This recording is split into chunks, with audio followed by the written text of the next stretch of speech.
Welcome, friends. Our today's book is Quantum Supremacy: How the Quantum Computer Revolution Will Change Everything.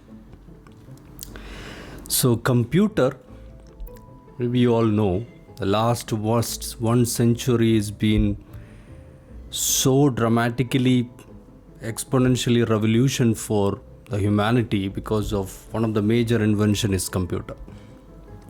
Then we have supercomputer.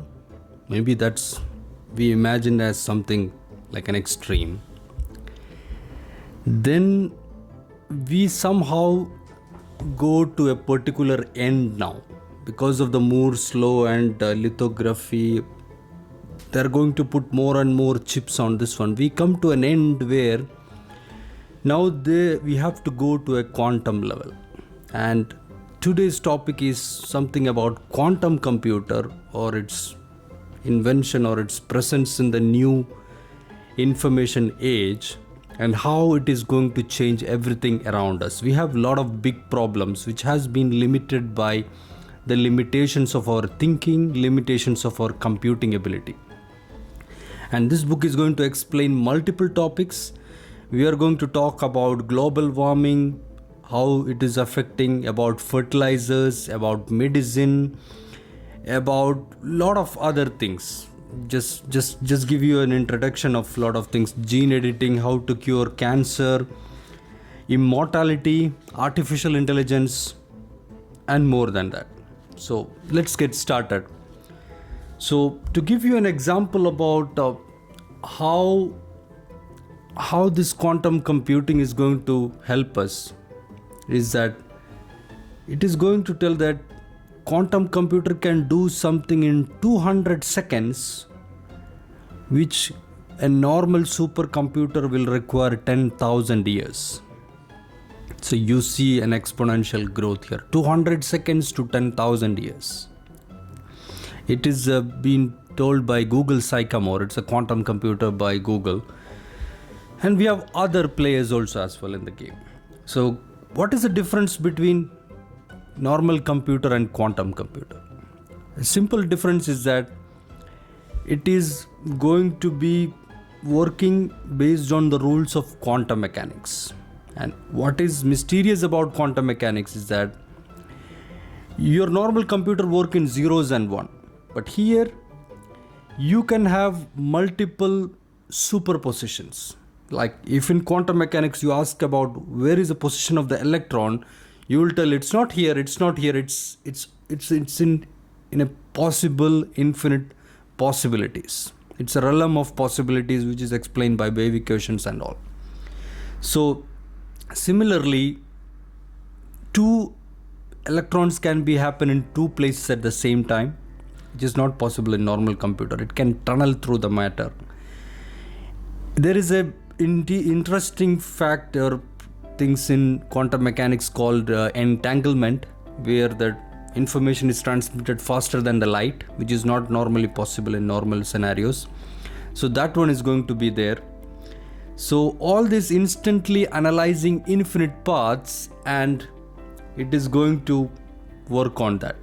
So that's about, it's something like if I quote Sundar Pichai, Google CEO, it is something like the Wright brothers invented flight in the old generation. Quantum computer is something like that. We are going to have a leap of growth in this particular topic. Let's get started. So chapter 1, end of age of silicon. So as I mentioned before, there was been since last 50 or 60 years, from the invention of transistors to integrated circuits, there have been a tremendous growth in our technology. Almost all of the things what we have, it is been part of this one. And there is an interesting law which governs this one. It's Moore's law. It is being told that every 18 months the transistor or the contents inside the chips will double.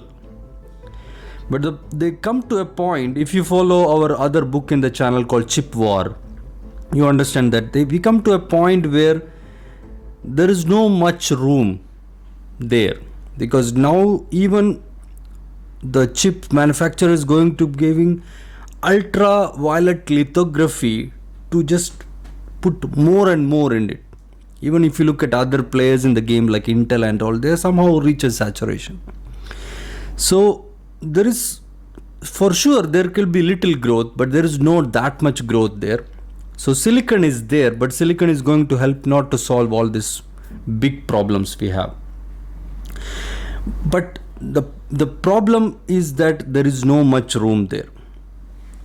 But the solution is also there, because there is plenty of room at the bottom. Richard Feynman, the famous physicist, Nobel laureate, told that there is plenty of room in the bottom where? In the atomic level. So we are going to go down from a silicon level to atomic level now. It's not going to end now. Like we talk about electric car. Even you try to change all the electric car in the world now, it will take maybe another 20 years or something. Similar to that, age of silicon or end of silicon is going to happen gradually, but it will peak maybe in 2050 or something. So that's the chapter about end of silicon era. So then end of digital age. Okay, here, because man quest for computing has been there since Greek or maybe prehistoric age. Greeks used to have a computational device called Anelikainthera. It's actually like if you remember, like a lock of a safe having a multiple gears around it. It's like a compass. It's mainly used to simulate the heavenly objects. So that's about Greek civilization. Then it progressed, but it did not progress much until 1800s, when the colonist or imperialist thing, they were exploring the other parts of the world. They need to have a maps and charts and all. From there they try to understand the requirement of such an intelligence. And the first man somehow called for a father of computer is Charles Babbage. Maybe you know him. And he somehow tried to create it somehow in a way of computational device or a calculation device like that. His thinking was that. Later on, another guy came called Alan Turing machine, which is somehow the basics of most of our computer now. He tried to think it in other way. He tried to think it as, is there any limit on computing? He tried to create a Turing machine and all. So that was there, Babbage and Turing. Then World War come up, World War I and II. That somehow interrupted the revolution or digitalization and all. Then later on, it just tried to revamp itself after the World War, as you know about transistors and all. So there was an initial thinking. Then until 1800, no. Then after 1800, there is something. Then it stopped again by World War. Now we are on a third stage now. And we are talking about a fourth one about the future, which is about quantum computing. So let's go to the next chapter. Rise of the quantum. Because in 1900, world was somehow Newtonian mechanics. Excuse me. Newtonian mechanics was able to explain everything around us. And even they thought that US Patent Office was about to close, because they thought that everything what we needed about the world, it's already invented. So the thinking is something like that. You can imagine how it goes if Patent Office is going to be closed. So the problem arises when they try to evaluate an incandescent bulb or a normal bulb or something. Imagine like when you stick a matchstick, it will have a red on the outer of that burning fire. In the middle you will have yellow, and in the very center of it you will have blue. Maybe you will not be able to notice it in a short second, because the blue is the hottest thing. But the point is that when it reached to red and blue spectrum, red and yellow, it is fine. But when it reached to blue spectrum, the values become infinity. So it's something called as ultraviolet catastrophe, and that is actually the trigger of the birth of quantum mechanics. One man, whose name is Max Planck, a man of contradiction, he come to tell that, okay guys, Newton mechanics is there, but it somehow look like incomplete. I'm here to give you something. Okay, energy is something like quanta.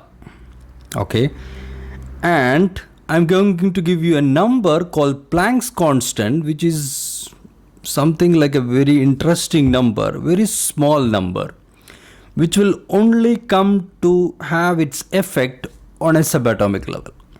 So you're going to talk about a theory, okay, it is something about atomic level and energy is in quanta.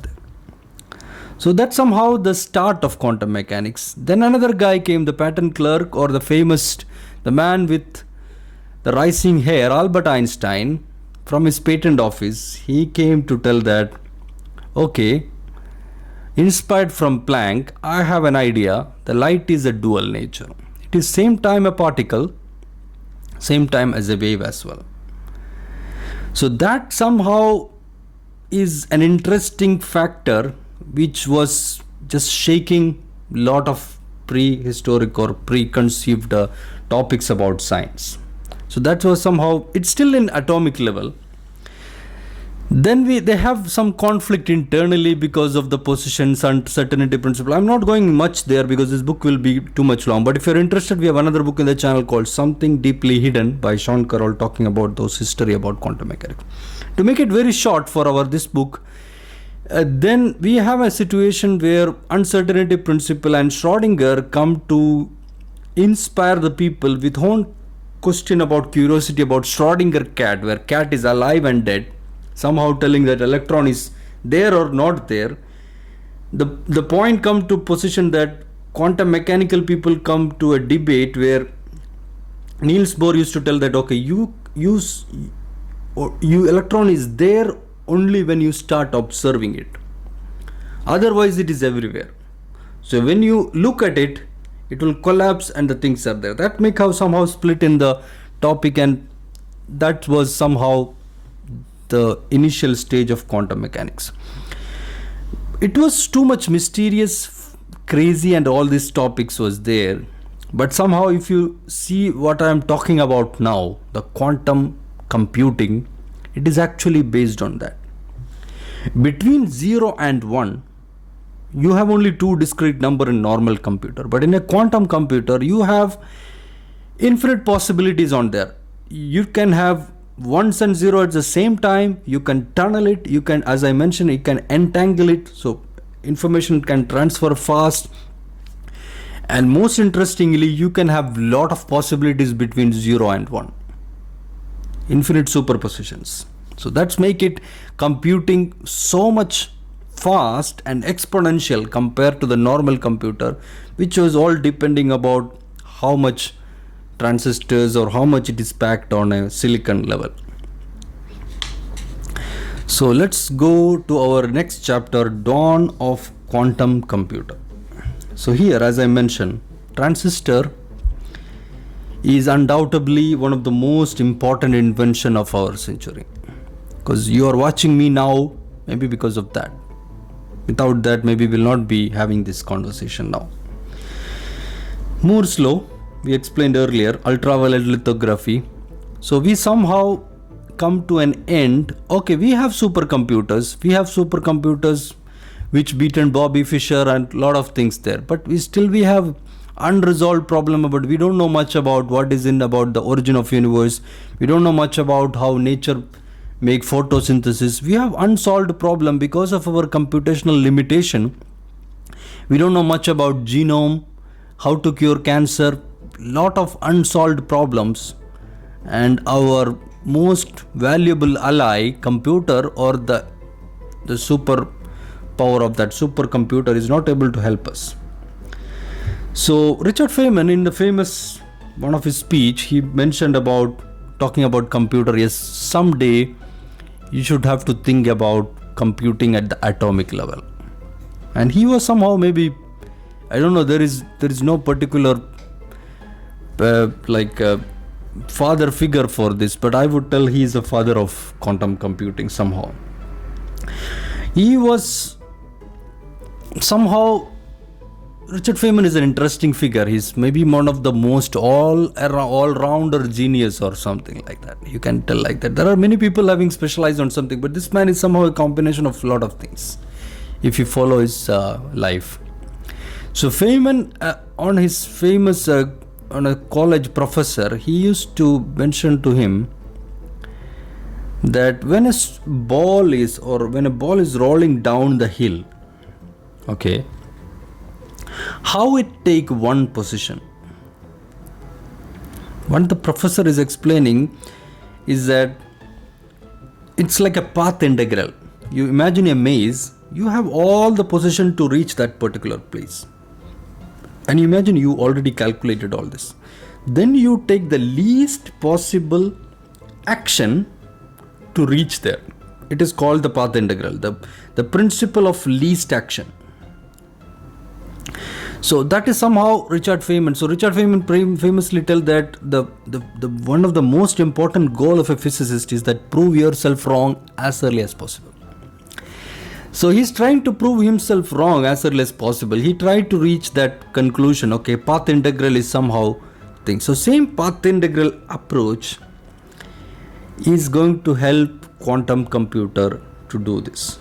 So as per Richard Feynman, because wave equation is something so profound that you can explain almost all of the quantum mechanics using that, but nobody know how it come up with Schrodinger itself. Even he is somehow not sure. Someone used to have a gossip that he was sitting with his lover and it just came up like that. But what Feynman done is that when he tried to explore his path integral approach of combining all position and choosing the principle of least action, he somehow reaching to an easiest conclusion. He is getting the wave equation. So that's one of the most easiest, best way to explain to students and all what is wave equation is to the path integral method. So dawn of quantum computer by Feynman and our limitations of lithography, all these things is inspired by the dawn of quantum computing. So chapter 5, race is on. Yes, when somebody is creating something, for sure race is on, and big players are already in it. IBM is there, Google is there, Microsoft is there, Daimler AMG is there, BMW is there, Volkswagen is there, and a lot of other people as well, Global Foundries and as well.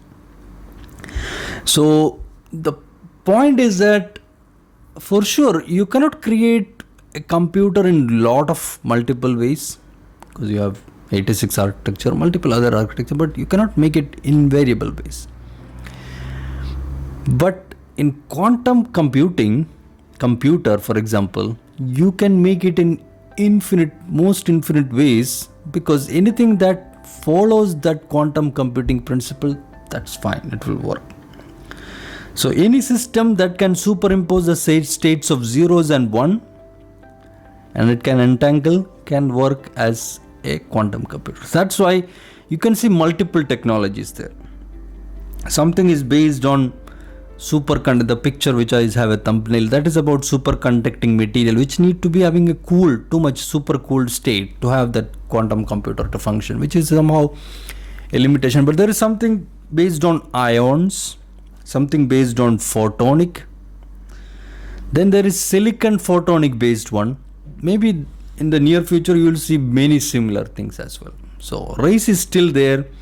We have computers already there. I'm not talking about something about fiction now. Even quantum computer in your school you appear as a fiction, but now this is a reality and it is going to change our life also. So let us go to how the problems we have, because the limitations we have and what is our hope on these questions. Chapter 6 talk about that. Because Big Bang is somehow considered as the birth of life or birth of universe. Maybe not life, birth of universe. And then about 3.8 billion years ago, we have life and all. But the point is that there are two possible debates on life or available already. One is something about theologists used to talk about God created. It's all Abrahamic religions, and other religions also have a similar version of that.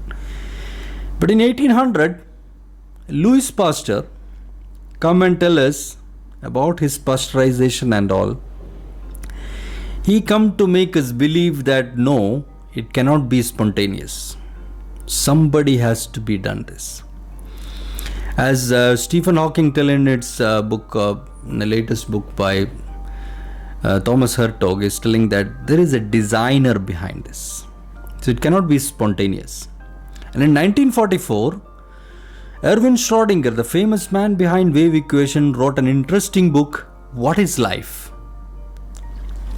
Somehow a physicist write about biology, but actually that was an inspiration for two people, Francis Crick and James Watson. You know his name maybe, I'll tell you why. Because they inspired from Schrödinger about life is somewhere, the secret of the life is in the molecule level.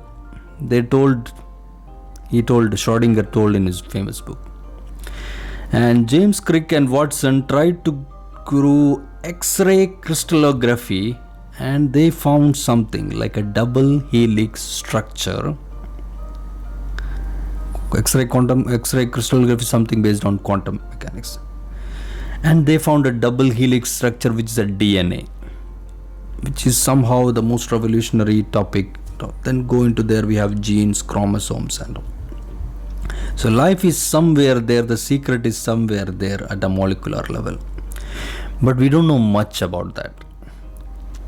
Because even though it happened, Crick and Watson done it too long ago, this DNA, we are still in an infant state about gene editing, genome, how to understand the gene, T cells, B cells. Even there is some hopes about curing cancer, about gene editing and all. But we still don't go much because of our computational limitation. But here, the superhero here, quantum computer, this can solve that problem. So we have a hope there to understand the origin of life and also understand the secrets of life. Quantum mechanics can change our world. Or quantum computing, I mean. Greening the world. For sure, if you are somebody who is following the hot topics around the globe, global warming is one of the important things. But before I go there, undoubtedly we have a green world. If you all like nature, if I tell the word nature, somehow the green will come to you. Because one is about, it is because of chlorophyll, but photosynthesis, the magical procedure which create 15,000 tons of biomass per second in the globe, is ultimately the source of energy in this world. It is feeding the food chain. And mysteriously, we don't know the reason, it is 100% efficient. It does not follow any thermodynamics or something like that. We don't know until now why. We'll come to that point. But we know that because we have something like solar panel and all, right? It's not efficient. We know the story. We are still watching this all using not solar panel, something else. But the point is that if we understand the photosynthesis, we can improve our solar panel and all. Because the main point, how Earth become a place to live, is because of photosynthesis also. Because previously Earth was somehow like more about carbon dioxide, because in the core of Earth we have this molten volcano and all these things. Even if you look at Mars and Venus, it is full of carbon dioxide. So if you want to live in Mars or something, for sure you want oxygen, you want something about photosynthesis. So if you understand the secret of photosynthesis, you can even go there. You can green our world, you can green other world as well. So chlorophyll, interestingly, absorb the red and blue of the light, and it does not absorb the green. That's why you see all green there. So when light hit the leaf, actually it should scatter and it should not make that much efficient. But there is something happening there which only God knows, and later on maybe He help us to know, is that it creates something like excitons, and all of these things are used to convert carbon dioxide to oxygen. It is 100% efficient. Maybe if I have to follow Richard Feynman, it is taking a path integral approach, because in a normal scenario, it cannot be 100% efficient. But if I take the principle of ball rolling from the hill, okay, this light hitting on the leaf, if it take all the possibilities to reach that positions of to convert this one, and he take the principle of least possible action, then yes, that can work at a quantum mechanical level. Because in photosynthesis, interestingly also, it has lot of quantum mechanical concepts like tunneling and all, which is happening in sun. How the sun fusion is happening, same thing is happening in photosynthesis. This cannot be explained by Newtonian mechanics, but this can be explained by quantum tunneling. So actually quantum computer need cooling, which I explained before, because such a process happened. But the photosynthesis, the same quantum process is happening at room temperature by nature. We don't know why, we don't know how. Not why, maybe we don't know how. If we know that how, we can improve our quantum computer as well. So it's like a win-win approach as well. So that's about greening the world. We can green lot of things by understanding, or by using quantum computer we can improve it. Chapter 8, Feeding the Planet. There is one interesting person, Fritz Haber. I'm not sure how much you're familiar about this name. This man is undoubtedly, we owe much to this man. Maybe the food you eat most of the days is based on this man's invention. You will be surprised how. I'll tell you what he invented. He invented artificial fertilizer. Because there was a situation where population was booming and food will become shortage. There was a worry like that. So this man come to a procedure where we can get the nitrogen, just get it as a fertilizer and then add it to our plants and all. So that was something like a green revolution. Why you know this man much? Maybe the reason is that this man is also responsible for creating lot of people's murders, and because his invention was also inspiration for creating bombs as well, nitrates and all, even in World War era and all. So, but somehow the Haber process is happening something around, it need 200 to 300 degrees Celsius to make that possible. For sure, it is not still an economical process, but it's still good. But nature, like photosynthesis, nature is doing this nitrogen synthesis at room temperature. We don't know how. Because of our limitations in thinking, because of our limitations of our tools, especially our computer. So if you feed data to our quantum computer, if it can unravel the secret of this particular topic about nitrogen synthesis by nature, we can feed the planet creating such fertilizer in a more better way and feed the planet as well. Microsoft is already part of such a quantum computing project as well. We should wish best luck for them as well. Chapter 9, Energizing the World. Okay. Edison, Thomas Alva Edison and Ford. One man is behind the battery thing, other man is behind the motor gasoline. Somehow two contradictory part if you think at current era. But actually these both guys were one of the best friends. For Ford, Edison was something like a hero which he used to emulate. They used to even go for vacation together in a jungle with another guy also.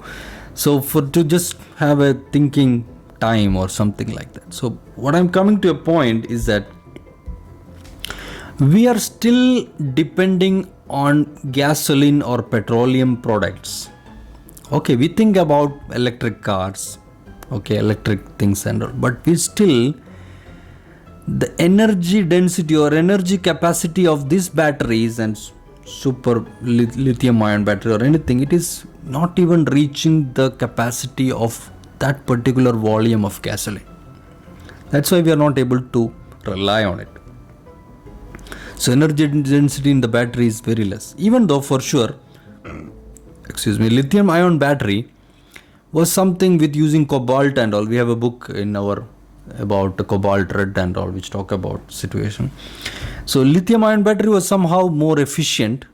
Still, it is still not reached. There is a new technology talking about lithium air battery, which use air as a oxygen as a thing. It can reach the density of gasoline, but somehow it is not stable. It's a very short lifespan. So we somehow, after maybe more than 5 decades after all these battery inventions we have, we are still not growing much there. So if you understand the secret and understand the lot of possibilities of using different materials and using to create a more efficient battery, we could be in a better situation to energize the world. For sure, first I mentioned about photosynthesis. We understand we can create good solar panels. And if you understand the secrets of the batteries and all these things, we can get good batteries. That way you have an efficient panel and efficient battery. That solves a lot of our renewable energy problems. And same time, as I mentioned, Daimler, Volkswagen, BMW, all of these people are already investing on the same as well. So let's look at the next topic we have. Quantum health. Okay. Many medical breakthroughs we have now, it is happening because, or it happened as a serendipity or an accidental discovery. Maybe you can tell like that. 1928 Fleming, or a lot of other things as well. I don't want to mention one. So we have Alexander Fleming, maybe one of the most important part about antibiotics. Because if you get sick or something, one of the greatest or one of the helpful item is antibiotics to get you cure that one. You know it. But there come to a point now, we have something like a super bugs or some bacteria and all, or it is immune to the antibiotics. Maybe because we have too much of poultry being injected by antibiotics, and maybe that's the reason, or whatever is the reason. The point is that usually we take too much time to create antibiotics because our method is somehow testing, determining and identifying. We test a lot of aspects, but instead you reverse that one. You identify first, you determine it, and then you test it. That can enhance this procedure of antibiotics and all. So you can improve a lot of health things as well. So new vaccines, maybe if you come through, if you remember the COVID-19 era, you understand that everybody was talking about exponential making vaccines fast. One of the interesting factor which helped to make the vaccine fast for COVID-19 was our advancement in genetics or genetic science and all. So genomic advance was one of the reasons. Even that particular topic about vaccines can be improved with the help of quantum computer. We can accelerate that. Then we can have faster global data analysis. We have too much of data or big data. We talk about it, we thrill about it, but we don't have computer to just analyze all that things. So we have to, our quantum computer revolution will help us to understand data analysis, and you can even predict the next pandemic ahead by such a data analysis. Even Omicron, when Omicron was there, COVID-19, scientists failed to just do something about it because they were out to determine about the mutations of, there are a lot of mutations. Even common flu, common cold, it has around, I think, 140 or not sure the exact, more than 100 variants, and they're unable to make vaccines for all. So, but if you have a quantum computer, we could completely eliminate such a thing as well. Quantum, like common cold and such diseases. So that's the level of health we are looking at. So that's about quantum health aspects. Gene editing and curing cancer. Before I go there, if you look at, I'm not going much detail about it. If you're interested on this, there is some book by Siddharth Mukherjee. One is called Song of the Cell, Gene and All, which will interest you explain. He is also he's a Pulitzer Prize winning author, and he has an interesting book about cancer also, Emperor of Maladies. You can have a look at it. But let me go through the book itself. Gene editing and curing cancer. Nixon in 1971 declared that war against cancer.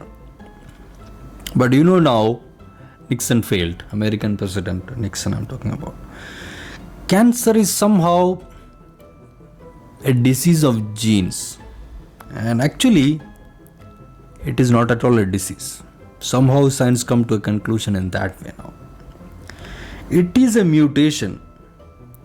It is a part and parcel of the complex living system we have. Because one of the interesting revolution in cancer cure is the liquid biopsy, which actually able to determine the cancer in advance. But the point is that we are very much limited than that. But the quantum computer can test all possible scores of cancer using such a data, and it can just give us, predict this one. As I mentioned before, 300 viruses of common cold, not 100, around 300. So cancer, right now we have three options only for cancer. One is surgery to remove the cancerous thing. Second one is radiation to kill it. And third option is to do chemotherapy to poison it. Even three of this one, it was not that much successful. But there is one hope or success here, which is about on a genetic level, when we have a T and B cells program to fight against the genetics, which is explained in the book Song of the Cell as well by Siddharth Mukherjee. That's why I suggested that. That is going to cure the cancer we have. But we don't have much advance. We are very limited. Our growth is limited. We have to remove our limits around that. So quantum computer is going to help that. Chapter 12, Artificial Intelligence and Quantum Computer. Okay, this may be an interesting topic. AI, multiverse, these are all the new topics we have. So when it started, artificial intelligence, 1956. Dartmouth Conference, Marvin Minsky, an MIT professor, coined this term about artificial intelligence, and Stanford Research Institute actually made one called Shaky, a microcomputer. Then actually AI got a winter after 1956 because the physicists have their own problems and the physics envy got in between. So quantum computer is something like a muscle to artificial intelligence. So as if I take the quote of Sundar Pichai of Google CEO, artificial intelligence can accelerate quantum computing, and quantum computing can accelerate artificial intelligence. So it's like a win-win approach. So we somehow have a artificial intelligence now have a top-down approach where we learn everything and then we do that. But the point is that the nature or the world around us, or if you look at animals or even the children's, like we ourselves as a child, we don't learn like that. We learn through practice and all. It's learning. Animals are not programmed. They're learning like that. So by practice, brain pattern seeking and such things, to get that level of artificial intelligence muscle, quantum computer is going to do, because our brain is somehow like a pattern seeking machine based on Hebb's rule and all. So we learn by using, there is something about learning using deep learning, not in a mathematical level, but mostly on a picture level. Like similar thing was being used by now Tesla and all. Like if you have lot of pattern deep learning, you are implementing in autonomous driving and all. And we also have a lot of common sense problem like chicken and egg situation, which we use in such problems, and something about understanding about protein molecules, about our life, lot of such things. We need a brain as well as a muscle. So AI plus this one, because even the Alzheimer's disease, we did not talk much there on the health part. Alzheimer's disease, maybe talk about memory problems and all. It is also part and parcel of something about a protein, but we don't know much about that. There is a big population out there who is faced by such things. So AI with quantum computing and its help within the health sector, it can solve such Alzheimer's problem as well. So let's go to the 13th one, immortality. Okay, staying alive all the time. There is an epic of Gilgamesh, a Mesopotamian warrior who tried to live for a long time. Then he just tried to find a tree, like a plant. He was, I think it's an epic or story. Then he tried to eat it. Snake bite his hand or something. Bible talk about Adam and Eve and God instruction to not take the fruit from the tree of life, but they did that. So we don't know why it is, what is the secret about that. Maybe that's about the immortality and all. Book talks about that. Maybe it's a debatable topic. Emperor Qu Shi Huang at 2000 BC, he tried to search for such immortality, but later on his people go and invent Japan and Korea. They go and search it. They did not find immortality, they find Japan and Korea instead. Greek mythology talk about Eos and her lover Tithonus. He is actually a mortal being, and he asks Zeus god to becoming immortal. But the problem happened is that when Eos asked Zeus, he only asked him to make him mortal. He did not ask him to make it young all the time. So you become aged and aged. So why I am telling all this story? It's all from the book only, because it is giving you something about immortality in the same of cellular level, and immortality is not something you live and you cannot even walk or something like that. So usually all living beings become age because of the second law of thermodynamics. Every closed system will decay.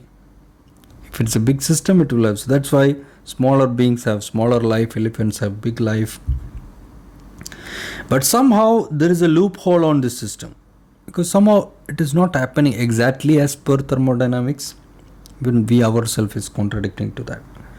So aging occur at a molecular level and genetic level. We don't know why much about that. We are having some theories only. Maybe quantum computer will help us to understand that. So there is a neurological misfire happening, and like for example, if you imagine like you have a new car, how can you tell the car is age? One of the most important thing it will age is its engine and moving parts only. That's where its age is going to come. So like that, we have our cellular level, our mitochondria, even the hormones and all these things. There are going to be a lot of mutations happening. For example, in human being, there is going to happen around 47 mutations per year. Around 3,200 mutations whole lifetime. Based on that, scientists are able to calculate the average lifespan of a human being is 70 years. But this is a biological clock. There is a Hayflick limit. The telomerase of the chromosome, when it multiplicate, like imagine like a shoelace.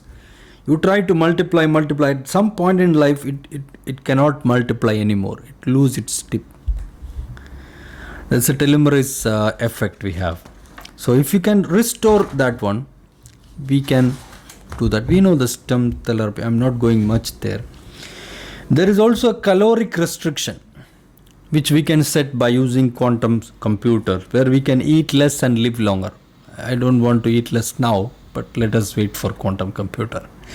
Yamanaka approach, there is an interesting factor about that. They were able to tell that with the Yamanaka approach, if you put a cell under Yamanaka effect for 50 days, you can convert a cell to an embryo level. You see, like you're like a child. But sure, you need tissue engineering like stem therapy to take it from there further. So quantum computer can analyze and study such problems and find issues there.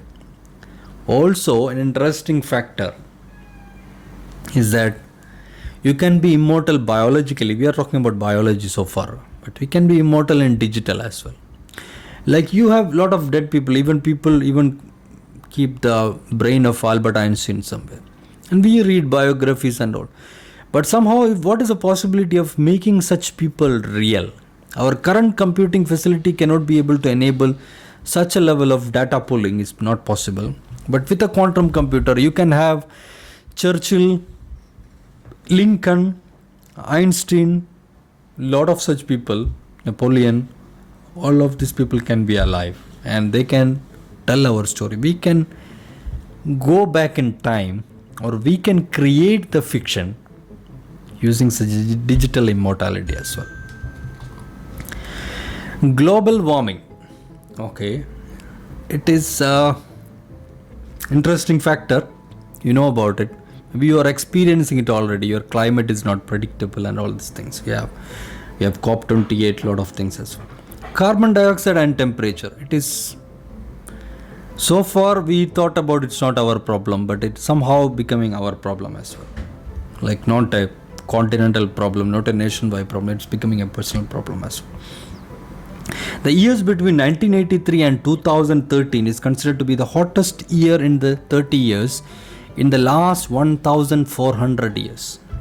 So that means we are 1950 to 2000, ice in Arctic region become 50% thinner. Climates change in Siberia, maybe that's better. But the climates is changing in such a way that we have effects between ice melting between borders between Bangladesh and India, flooding. Somehow the weather is not much predictable. Even the cloud formation will change too much instantaneously. Our current supercomputer is not able to analyze that much level of data. But if quantum computer is going to help us, we can unravel a lot of this weather predicting things, and we can help the planet, and we can help ourselves as well to improve the weather and predict the weather, a lot of other aspects as well. We have our limitation.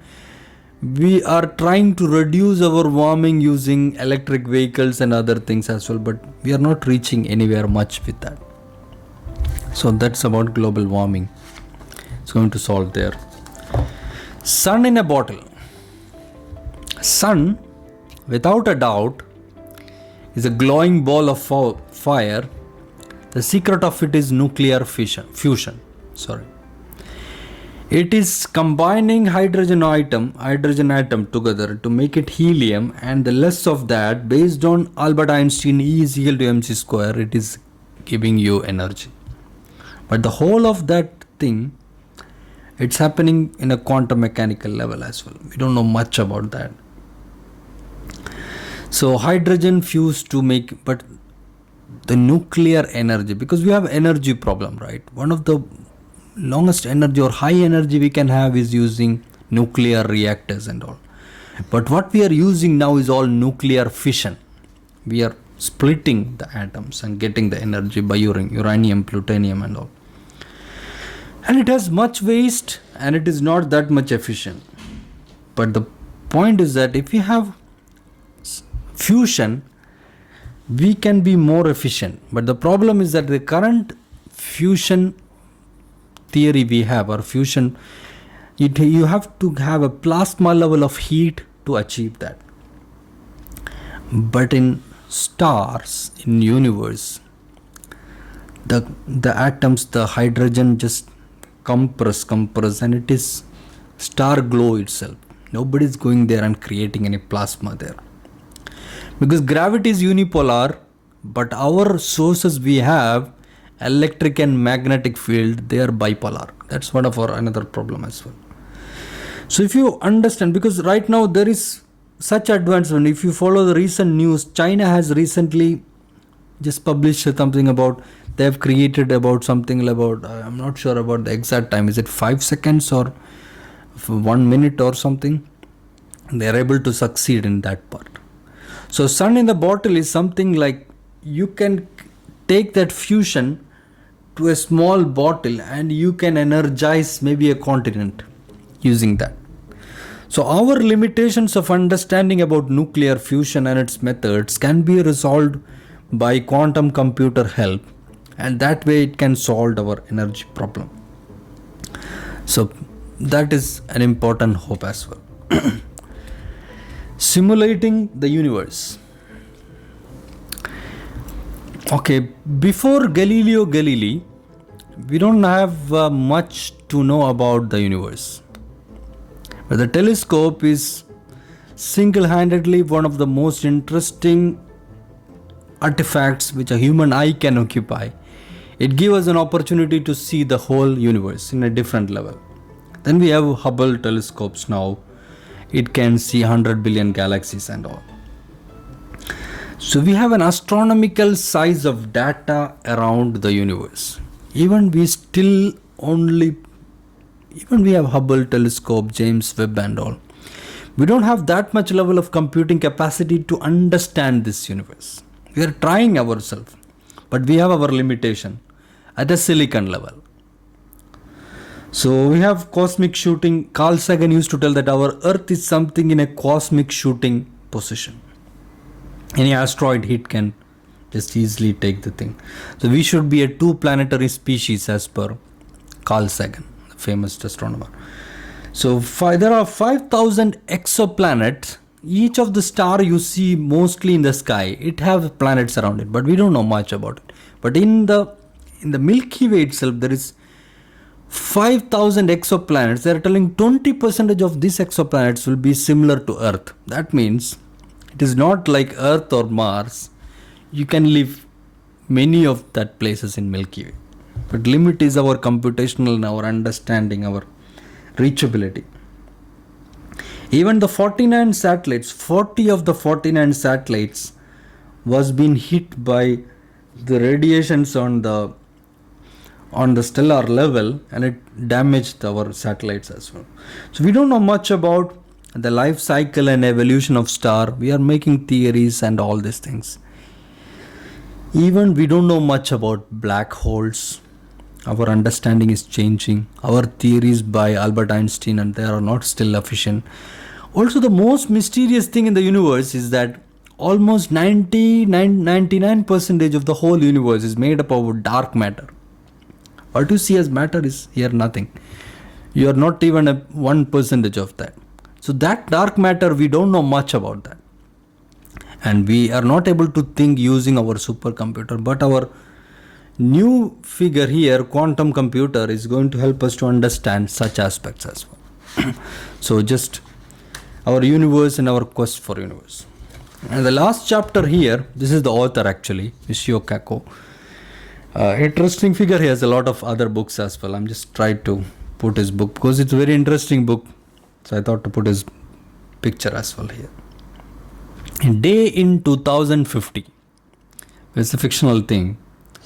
It talks about something about opening of a fusion reaction at normal level. Solar panel in Mars. We are able to put solar panel in Mars and just energize all our colonies there. Alzheimer's disease was resolved. We are able to cure cancer completely. There is no common cold. We are able to watch biographies. We have a lot of people, like old people who are died as digital persons available here. We have unlocking the nitrogen in the fertilizer. We are creating artificial plants. We are able to predict pandemic. You don't have to have lockdowns and all. Lot of interesting such dreams. But that's all possible using our superhero, how the quantum computer revolutions can change everything. This quantum computer revolution can change our life in 2050. That's all for now. Thank you for watching. Until we come across with the next book. Bye. If you enjoy this summary, like and follow us. We love to see your insights in the comment box. Subscribe.